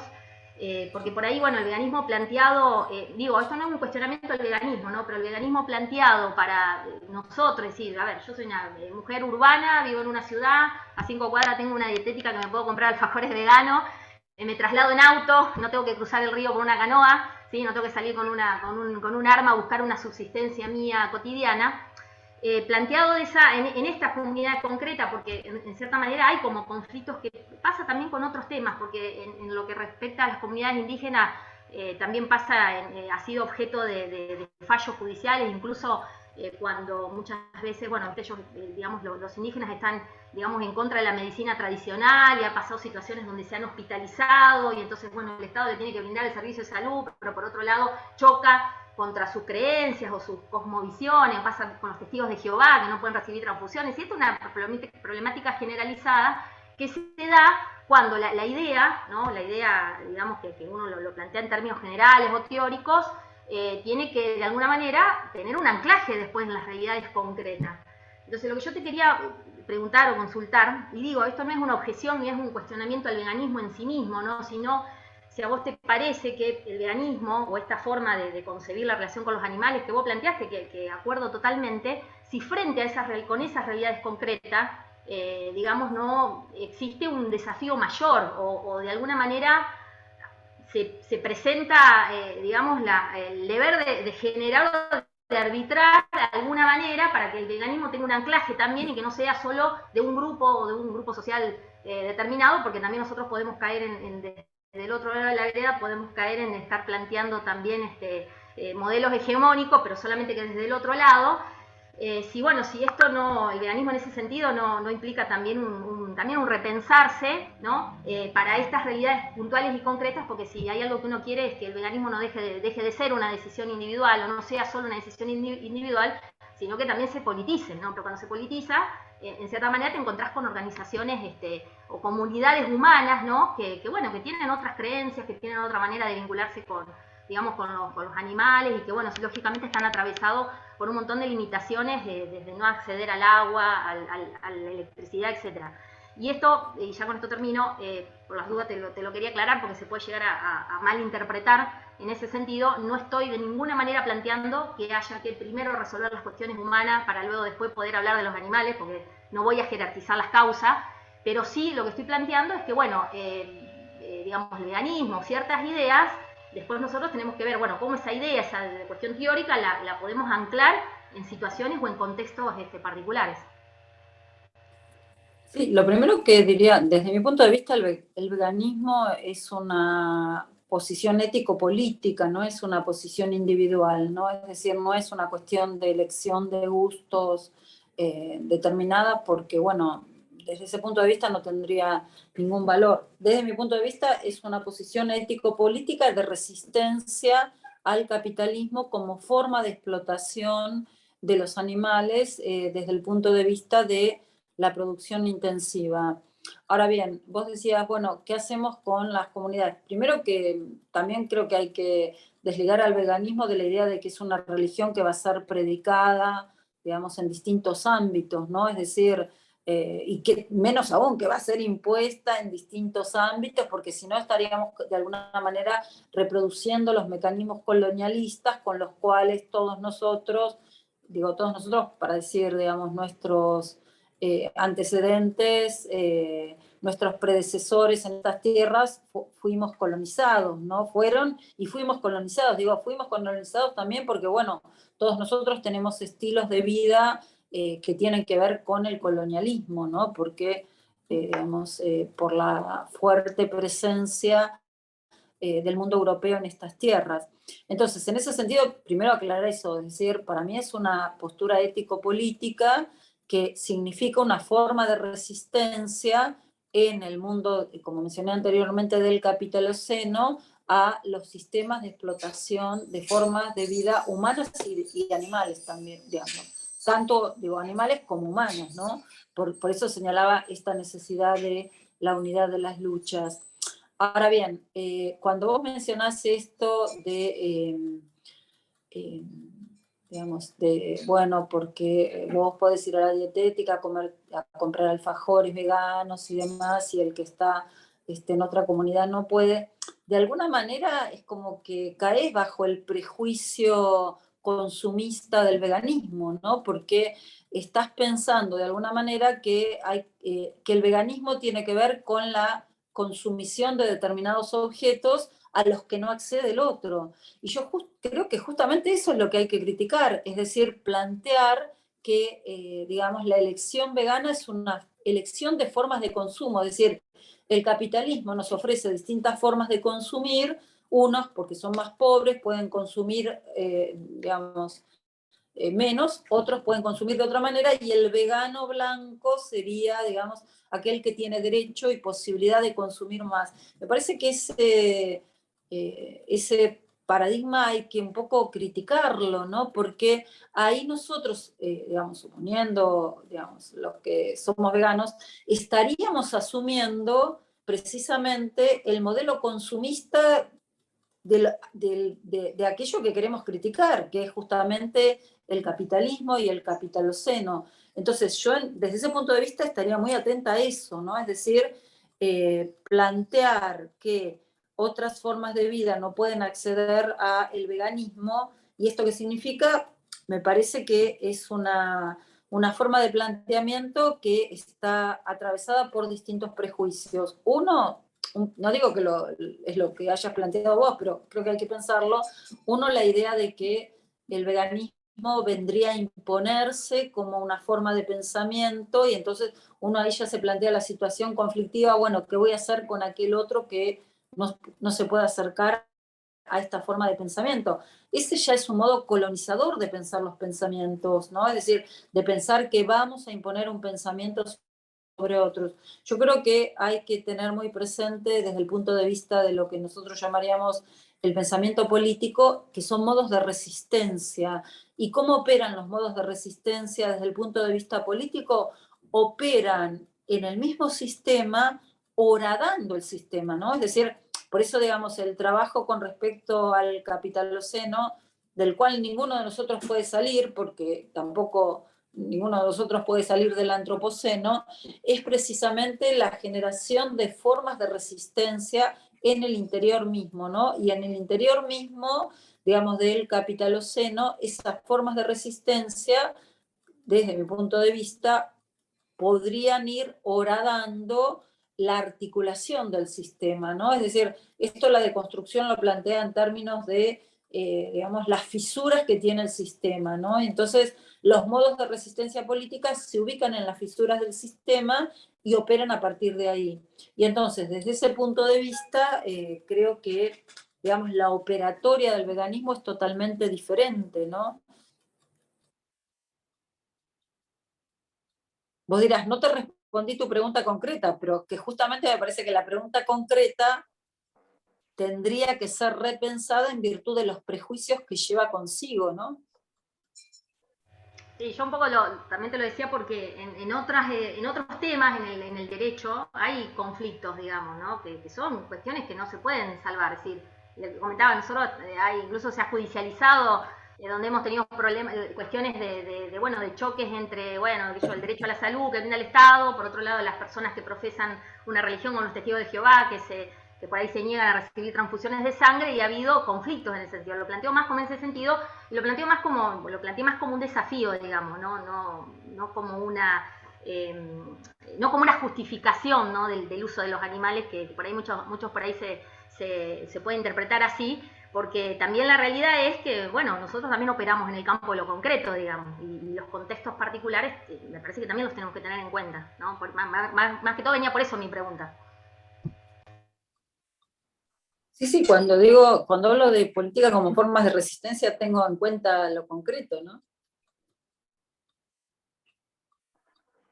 Gracias, doctora Pallavicini. Vamos a tener que elegir porque hay cantidad de preguntas.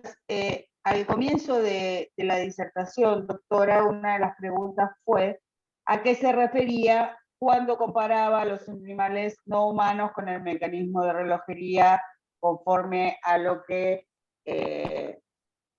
aprendimos hoy, no lo dijo Descartes, sino que fueron sus comentadores, ¿no?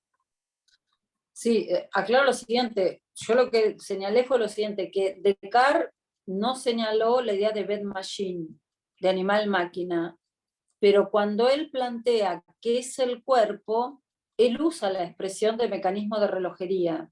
Entonces, lo que yo aclaré es que si bien él usa la idea de mecanismo de relojería, también la atribuye al humano. O sea, el existente humano tiene su res cogitans, o sea, es pensamiento, es lo que hoy en día llamaríamos mente, y tiene un cuerpo. Ese cuerpo opera como un mecanismo de relojería.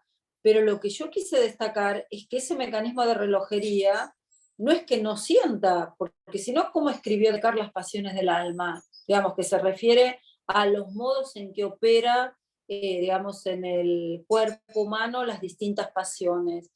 Y por otro lado, mencioné esas dos cartas a Morus, en donde él dice, yo nunca le negué a los animales ni vida ni sintiencia. Entonces, digo, cuando pensamos que él piensa a los animales como mecanismo de relojería, estamos señalando que piensa su actuar en términos de reacciones. Y por eso él siempre está muy interesado en indicar que los animales no pueden hablar, ¿no? O sea, no se pueden comunicar con los humanos. Y esa es la gran diferencia para él, el lenguaje. Ahora, los comentadores de Descartes son los que empezaron a desarrollar la idea de animal-máquina. La idea de bed-machine, ¿no? Es decir, bueno, el animal es solamente un mecanismo, una máquina que no siente. Y por eso mencioné que antes de Descartes, alguien como Gómez Pereira había indicado que los animales no tienen sintiencia. Bien, Florencia pregunta, ¿cómo compatibilizamos la mirada filosófica con las normas? Bueno, eso fue tema de otra charla que ya di sobre el derecho y la justicia. Digamos, no sé si está grabada, pueden remitirse a esa charla, ¿no? En donde precisamente yo señalé que en el ámbito del derecho animal hay que hacer la distinción entre la forma en que ustedes, que son abogados, hablan del derecho animal y la forma en que los animalistas hablan del derecho de los animales. Y en ese sentido, obviamente, bueno, la profesión de ustedes tratan con normas, tratan con, digamos, la forma del cumplimiento de normas, de leyes, etcétera, etcétera, y, digamos, las posibilidades que hay en ese ámbito, que es el orden de lo calculable, porque tienen que operar con la idea de sujeto, y en ese sentido operan con una idea de igualdad, o sea, la igualdad jurídica supone un orden de calculabilidad, porque, digamos, todos somos iguales ante la ley, ¿no? En ese sentido es que hablamos filosóficamente de el sujeto como elemento de calculabilidad. Mientras que cuando se habla de los derechos de los animales en el ámbito de los autores animalistas y los movimientos animalistas, se habla de justicia con el animal. Y la justicia con el animal supone básicamente el respeto al animal en tanto alteridad.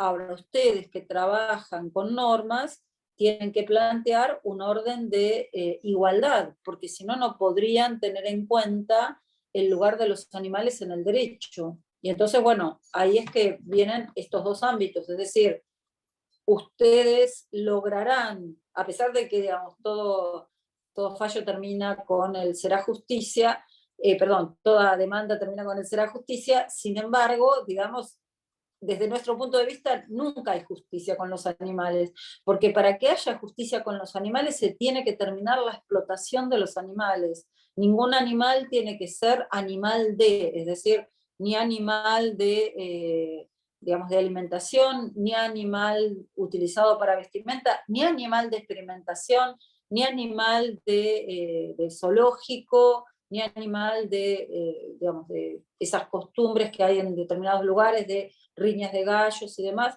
O sea, ningún animal ya es animal de. Y cuando yo digo ningún animal, en términos de la justicia, no debería ser animal de, les pongo en crisis la categoría de propiedad, que es una categoría con la cual el derecho se tiene que manejar, ¿no? Sí, es así.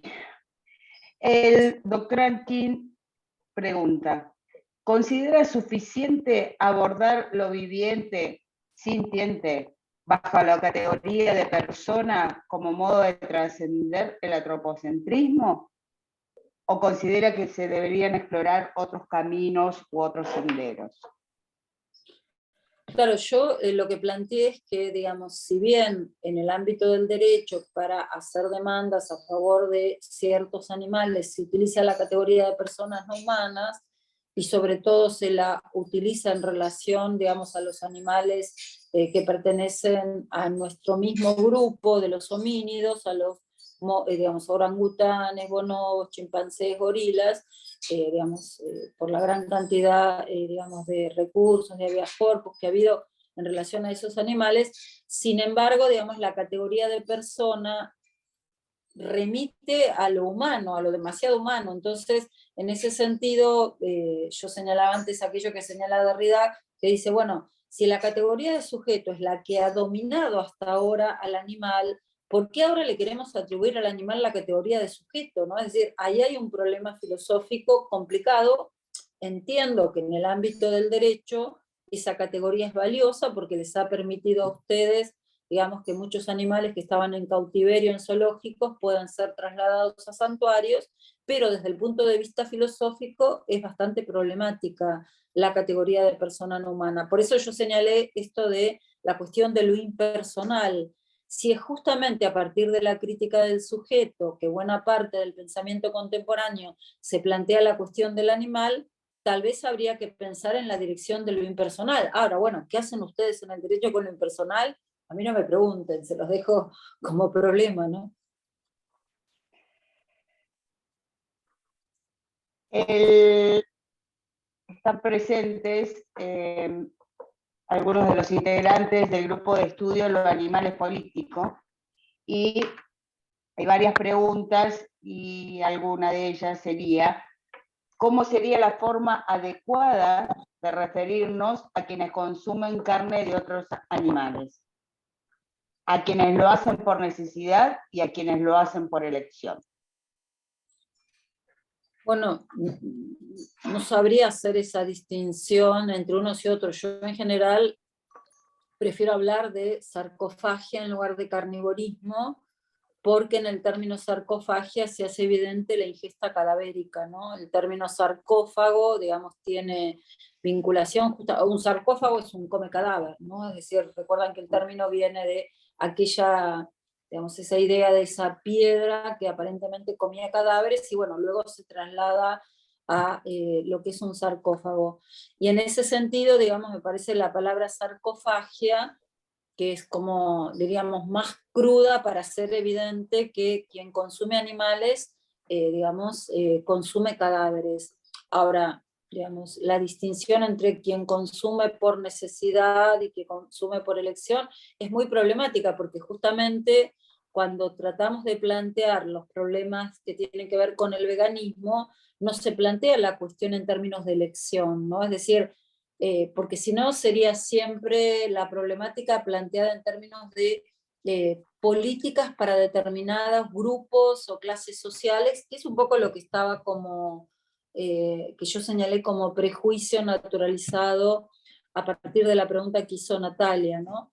Pallavicini, es decir, esta idea de, bueno, algunos privilegiados podrían ser veganos porque tienen la posibilidad de no consumir la carne animal.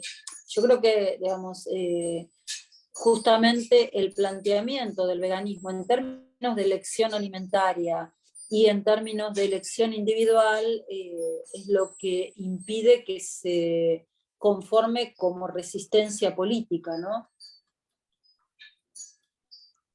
Bien. Otra más, vamos a tener que empezar a elegir. ¿El sistema jurídico puede salirse de algún modo del carácter opresivo y de asimilación del humanismo?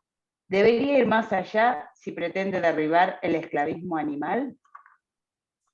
Claro, por eso antes mencioné en otra pregunta la distinción entre derecho y justicia, ¿no? Es decir, la justicia para el animal es un plus con respecto a cualquier derecho. el derecho, nosotros diríamos, le puede ir preparando el camino a la justicia, pero fíjense que la justicia, si lo pensamos en términos derridianos, como señalé anteriormente, sería el respeto al animal en tanto otro, y ese respeto al animal en tanto otro significa que el animal no puede ser utilizado como, digamos, elemento a ser explotado, ¿no? En la otra charla que hablamos de derecho y justicia, yo les ponía el ejemplo, ¿no? Digamos, ¿alguno de ustedes se animaría, en tanto abogados de los institutos de derecho animal, a presentar una demanda para que a un ganadero, no sé, pongamos de La Pampa, le sean sacados todos sus animales porque los está explotando, maltratando y torturando? Digamos, esos animales están siendo torturados tanto o más que un gorila que está en una jaula.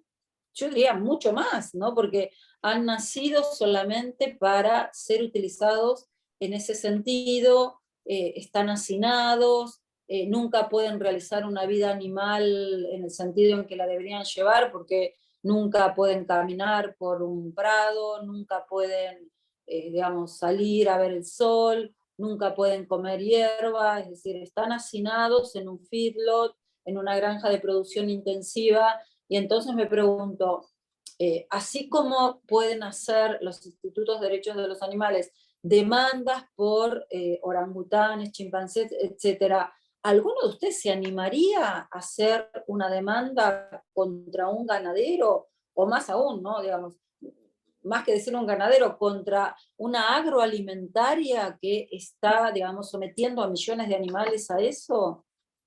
Y entonces, bueno, yo creo que ahí se hace evidente justamente la importancia que tiene la categoría de propiedad para el derecho, tal como lo conocemos, y tal vez, bueno, ojalá el derecho por venir, digo, por venir en un sentido derridiano, deconstruya esa categoría de propiedad.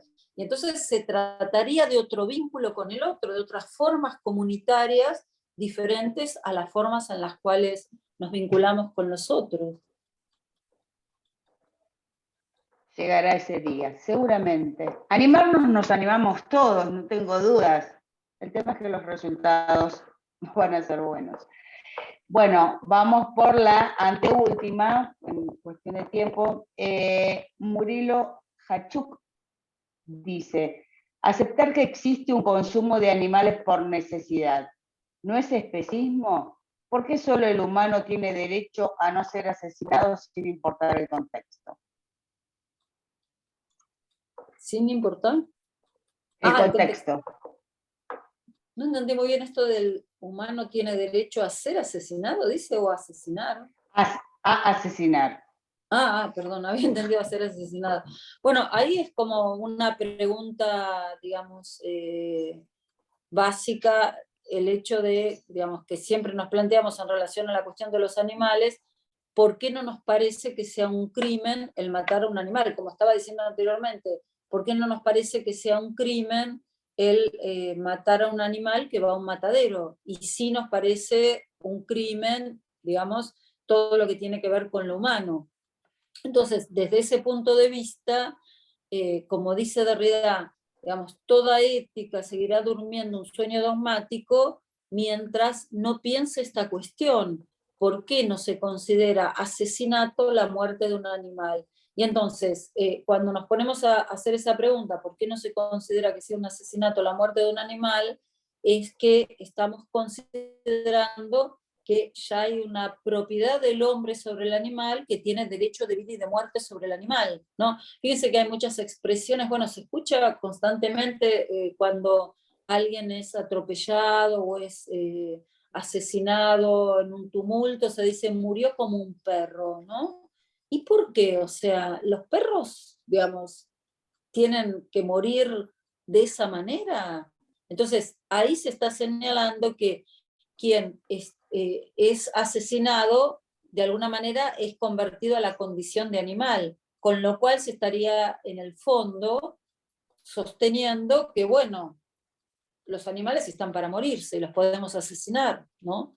Entonces, creo que en todas esas expresiones naturalizadas con respecto a el modo en que mueren los animales, se hace patente que para nosotros es natural que nuestro modo de ser como existentes humanos puede ser soberano de las otras formas de vida y decidir sobre ellas, ¿no?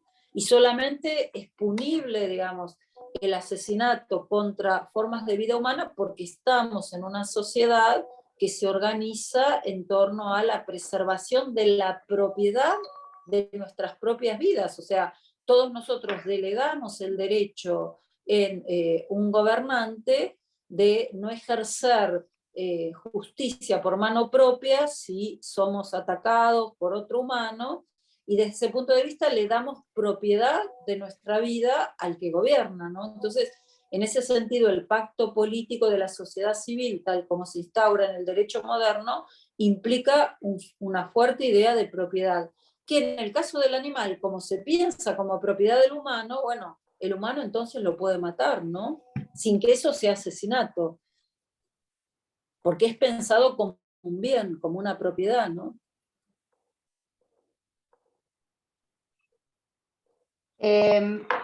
Del grupo Los Animales Políticos como también dice, a partir del diálogo de saber occidental y saber de pueblos originarios, ¿se puede construir una comunidad de lo viviente? A partir del saber de los pueblos originarios. Bueno, a mí muchas veces me hacen esta pregunta y yo digo lo siguiente, yo la verdad que de los pueblos originarios sé muy poco porque no manejo ninguna lengua de pueblos originarios, ¿no? Yo creo que cuando uno se hace esa pregunta, lo primero que se tendría que plantear es, bueno, vamos a estudiar las lenguas de los distintos pueblos originarios para entender la cosmovisión que tienen, porque si no es como que estamos hablando como en una cierta ajenidad, porque estamos en otra cultura, con otras características, y precisamente los diálogos, digamos, interculturales se posibilitan a partir del conocimiento de las lenguas, porque cuando conocemos la lengua del otro, digamos, entendemos que tal categoría de pensamiento que para nosotros tiene un cierto valor, para el otro significa algo totalmente diferente, ¿no? Yo vuelvo a decir, no conozco ninguna lengua de ningún pueblo originario, algún día me tendré que poner a aprenderlas para poder hablar con sentido de esto, pero pongo solamente un ejemplo. Digamos, muchas etnias americanas, cuando hablan de los animales, dicen que son gente, digamos, y si nosotros pensamos en nuestra categoría de gente, bueno, nos encontramos a años luz de lo que ellos seguramente quieren decir. Entonces, creo que es por esa razón que hay que pensar, digamos, que para poder entablar un diálogo intercultural es necesario conocer la lengua del otro, ¿no? Y por eso yo a esta pregunta no puedo responder nada. Bien.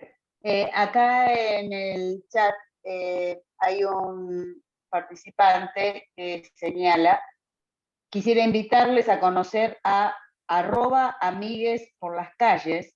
Es una olla popular antiespecista. Y hay varios participantes aquí que nos están acompañando en el día de hoy. No sé si alguno de los directores de los institutos quiere agregar algo más, si no, ya dado lo avanzado de la hora, son las 10 de la noche, daríamos por finalizada esta disertación. Obviamente son miles de felicitaciones, excelente la charla, tanto en el chat de acá como en las redes. Un placer escuchar a la doctora, excelente disertación, felicitaciones. Felicitaciones, gracias Mónica, te sigo desde la filosofía desde hace muchos años, comenta Andrea. Excelente disertación, interesantes las preguntas, gracias. Son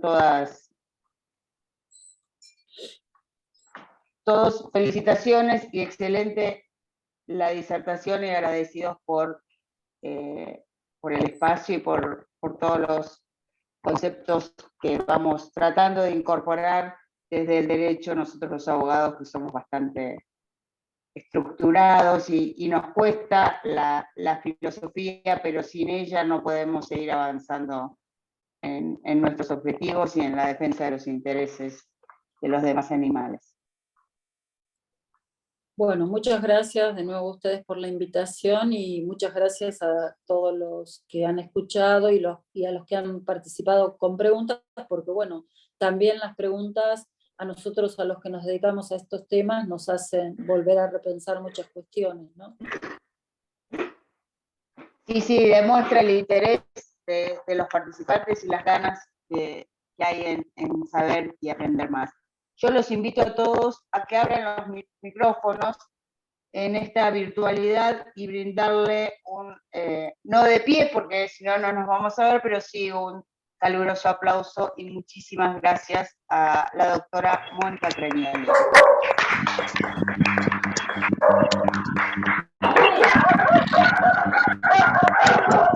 Perro también aplaude. Perro, ¿viste? También agradecen. También agradecen. Al final yo dijo algo coherente por mí, deben decir los perros. Los abogados están diciendo, bueno. Gracias a todos los participantes, gracias a todos los que se sumaron, gracias Mónica, muchísimas gracias. Gracias doctora Laprevende, doctora Palavicini, a Cristina Pérgola de la Asociación de Abogados de San Martín y a todos los que estuvieron hoy presentes acompañándonos. Muchas gracias a todos. Muchas gracias, buenas noches. Buenas noches. Buenas noches. Gracias, Mónica. Gracias por todo, Mónica. Chao, chao. Gracias, Mónica, gracias.